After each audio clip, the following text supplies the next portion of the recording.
16222000026. Saya dari Prodi Sastra Jepang. Saat ini saya akan menjelaskan tentang repeat purchasing in business relationship. Jadi, apa sih repeat purchasing itu?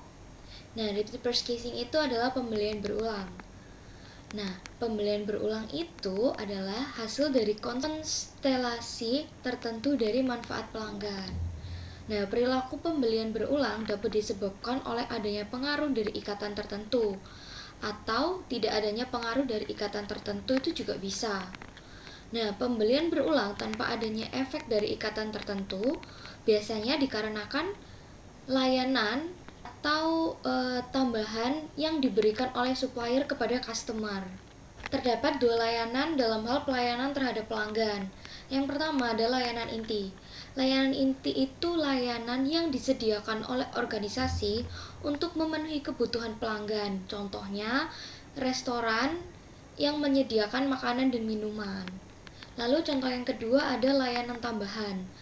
Layanan tambahan itu layanan yang disediakan organisasi untuk meningkatkan pengalaman dan memberikan nilai lebih kepada pelanggan. Contohnya, restoran yang menambahkan layanan pengiriman. Selanjutnya ada buying to bonding, yaitu pembelian berulang karena ikatan tidak dipengaruhi dengan adanya layanan inti atau tambahan. Terdapat 4 alasan customer bonding. Yang pertama, economic effect. Yang kedua, specificity as switching barrier. Yang ketiga, satisfaction as switching barrier. Yang terakhir ada trust and commitment. Specificity as switching barrier itu sebagai penghalang beralih pada tantangan penerapan keterampilan atau pengetahuan yang spesifik untuk tugas dan domain baru yang dapat menciptakan penghalang untuk beralih di antara keduanya. Selanjutnya, satisfaction as switching barrier. Nah, ketika pelanggan merasa puas dengan produk dari supplier, maka pelanggan akan sulit beralih kepada supplier lain atau pesaing. Nah, kepuasan pelanggan yang tinggi dapat membantu perusahaan mempertahankan pasar mereka dan menghindari kehilangan pelanggan ke pesaing.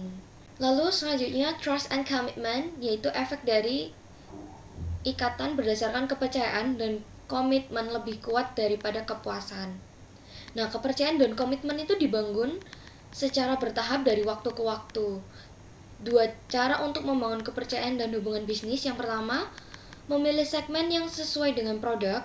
Yang kedua, merekrut karyawan yang sesuai dengan pelanggan tertentu. Biasanya kan ada tuh pelanggan yang hanya mau dilayani oleh beberapa pelayan, seperti itu, untuk pelayan-pelayan tertentu. Selanjutnya, supplier benefit as a determinant of repeat purchasing, yaitu pelanggan cenderung melakukan pembelian berulang dari pemasok jika mereka merasakan manfaat atau nilai dari melakukannya. Contohnya itu pelanggan cenderung melakukan pembelian berulang jika terdapat diskon. Lalu selanjutnya ada teori kontrak-kontrak klasik.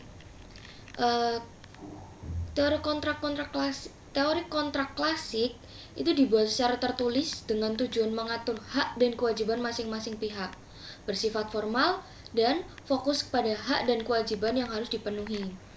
Lalu ada pula teori kontrak-kontrak neoklasik, yaitu lebih menekankan pada efisiensi ekonomi dan hasil transaksi yang diinginkan daripada hak dan kewajiban yang harus dipenuhi oleh masing-masing pihak.